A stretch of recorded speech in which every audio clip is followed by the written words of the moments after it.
जिल्हा परिषदेच्या निवडणुका नुकत्याच पार पडलेल्या आहेत आणि या निवडणुकांनंतर आता उमेदवार जे पराभूत उमेदवार आहेत त्यांच्याकडून विजयी उमेदवारांवरती आक्षेप घेत असल्याचं पाहायला मिळतं आहे। काल पंढरपूरमध्ये किंवा सांगोल्यामध्ये एक प्रकार घडला, त्यानंतर आता मोहोळच्या जिल्हा परिषद निवडणुकीमध्ये देखील अशाच पद्धतीचा आक्षेप जो तो घेण्यात आहे। आपल्यासोबत वकील दत्तात्रय गोडके सर आहेत। सर, काय नक्की आक्षेप आहे, कोणाच्या विरोधात हा आक्षेप आहे आणि काय ग्राउंड्स आहे? पोखरापूर जिल्हा परिषद गटामध्ये बालाजी नरोटे यांच्या विरोधामध्ये इलेक्शन पिटिशन आम्ही दाखल केलं आज जिल्हा न्यायालयामध्ये।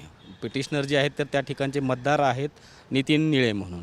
त्याच्यामधले जर ग्राउंड आपण विचारात घेतले, मी आत्ता मगाशी बोलत असताना सांगितलं की पासलेवाडी, काळेवाडी, बिटल्यामध्ये दोन समजा बूथ आहेत, त्या दोन बूथवरती आणि गलंदवाडी या 4 गावामधलं मतदान जर विचारात घेतलं आपण तर आक्षेपकर्त्याचा आक्षेप इलेक्शन पिटिशनमध्ये असा आहे की त्या ठिकाणी मयत मतदाराचं देखील मतदान झालेलं आहे, दुबार नाव आहे। तर अशा लोकांनी देखील त्या ठिकाणी मतदान केलेलं दिसून येतं आहे। एका ठिकाणी तर 100% मतदान हे भाजपच्या उमेदवाराला त्या ठिकाणी झालेलं दिसून येतं आणि बाकीच्या उमेदवाराला मतदानच झालेलं नाही, सगळ्याला बाकीच्याला 0 नोट असेल। तर ही जी तफावत आहे, ही ज्या वेळेला त्यांनी आमच्या आक्षेपकर्त्यांनी सगळी यादी ज्या वेळेला चेक केली आणि सगळं बघितलं त्यावेळेला बऱ्याच मयत लोकांच्या नावे देखील त्या ठिकाणी मतदान झालेलं आहे या ग्राउंडवरती। तसंच आणखीन त्याच्यामध्ये सदर बालाजी नरोटे यांच्यावरती एक गुन्हा नोंद आहे आणि तो गुन्हा त्यांनी त्यांच्या शपथपत्रामध्ये नमूद करणं गरजेचं आहे। ज्या पद्धतीने नमूद करणं गरजेचं आहे, गुन्हा कलम आणि गुन्ह्याचा तपशील हा त्यांनी इत्थंभूत त्यांच्या शपथपत्रामध्ये लिहिणं गरजेचं आहे, ज्याच्यामुळं लोकांना मतदान करीत असताना हे माहिती होईल की आपल्या उमेदवारावरती काय गुन्हा नोंद आहे, कशा पद्धतीचं त्याचं कॅरेक्टर आहे। परंतु ज्या पद्धतीनं राज्य निवडणूक आयोगाची अपेक्षा आहे, उच्च न्यायालयाचे आत्तापर्यंतचे न्यायनिवाडे विचारात घेतले तर त्याच्यामधून जे डायरेक्शन सन्माननीय सर्वोच्च न्यायालयानं उच्च न्यायालयानं दिलेले आहे तर त्या पद्धतीनं त्या गुन्हा देखील त्यांनी त्याच्यामध्ये नमूद केलेला नाही। या कारणास्तव देखील असे आणि याच्याबरोबर ते आणखीन एक 2-3 ग्राउंड घेऊन आम्ही त्या ठिकाणी इलेक्शन पिटिशन आज रोजी सोलापूर येथील न्यायालयामध्ये दाखल केलेलं आहे। आपण जसं म्हणालात की 100% मतदान भाजपच्या एका उमेदवाराला झालेलं आहे जो विजयी आहे, पण मग जर का एकंदरीत निवडणूक प्रक्रिया पाहिली तर मतदान ही गुप्त प्रक्रिया आहे किंवा गुप्त पद्धती आहे, ती कोणाला सांगायची नसते। मग अशा पद्धतीमध्ये जर का पैकीच्या पैकी मतदान जे आहे त्या भाजपच्या उमेदवाराला मिळालं असेल तर मग त्यामध्ये या भाजप उमेदवार हा दोषी असू शकतो का किंवा तो दोषी ठरू शकतो का की ह्या सगळ्या गोष्टींना हे ग्राउंड्स काय आहेत? नाही, आमचा आक्षेप याच्यामध्ये असा आहे की हे करप्ट प्रॅक्टिस त्यांनी केलेली आहे। जेवढ्या इन्स्ट्रक्शन मला माझ्या क्लायंटनं त्या ह्याच्यामधून दिल्या मतदार यादीमधून वगैरे की या गावामध्ये समजा 591 मतदान आहे, पैकी 571 झालं आणि त्याच्यामध्ये त्या गावात हे लोक राहतच नाहीत, ते लोक मतदानालाच आले नाही, ते लोक त्या ठिकाणी मतदानाला उपस्थित नव्हते। काही लोक मयत आहेत, काही परदेशाला राहतात, काही लोकांची नावे दुबार झालेली आहेत। तर अशा लोकांचं देखील या ठिकाणी मतदान झालेलं आहे। मग 571 समजा मतदान झालं असेल एखाद्या गावामध्ये तर अदर कॅन्डिडेटला ज्या वेळेला काहीच मतदान होत नाही त्यावेळेला शंकेला कुठंतरी त्या ठिकाणी बळ मिळतं। असं कधीच होऊ शकणार नाही की मुळात 100% मतदान एकाच कॅन्डिडेटला। आणि मग ठीक आहे असंही समजू आपण 2 मिनिटासाठी की बाबा ठीक आहे त्या गावामध्ये फार पॉप्युलर असेल माणूस वगैरे, पण मग ज्या वेळेला काही मयत लोकांचं देखील मतदान बोगस पद्धतीनं झालं असेल किंवा काही तिथं राहत नसलेल्या व्यक्तींचं देखील मतदान त्या ठिकाणी झालेलं असेल आणि दुसऱ्या कुणीतरी, मग अशा वेळेला ह्या शंकेला निश्चितपणानं बळ मिळतं आणि ते दुसरं तिसरं काही नसून करप्ट प्रॅक्टिसमध्ये येतं।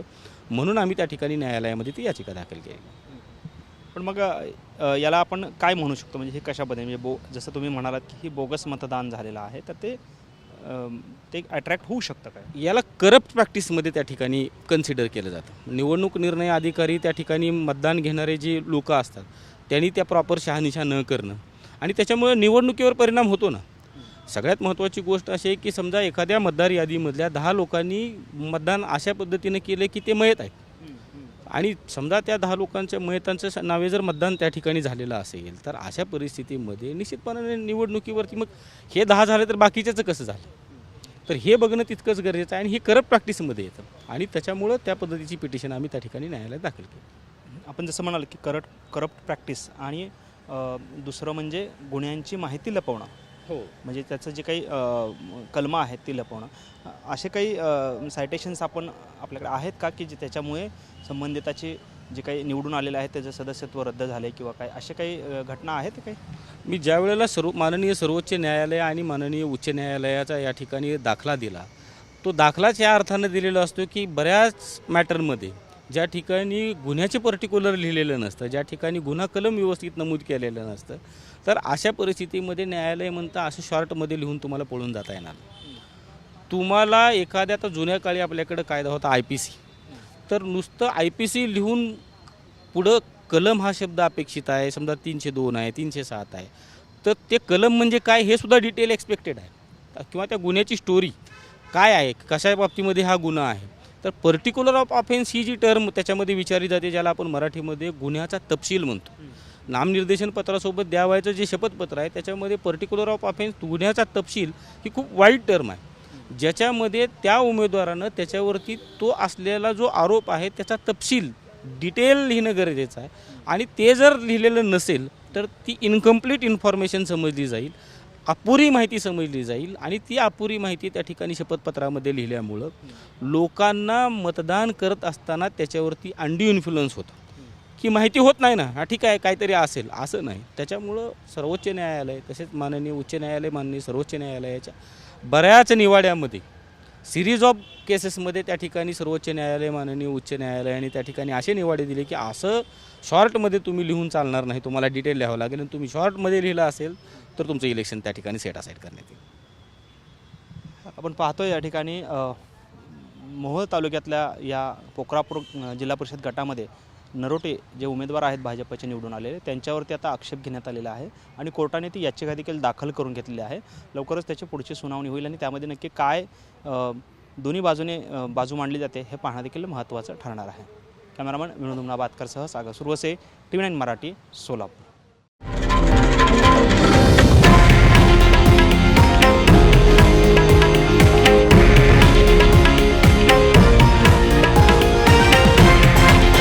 हे आहे देशातील नंबर 1 न्यूज नेटवर्क आणि आपण पाहत आहात TV9 मराठी, एकमेव.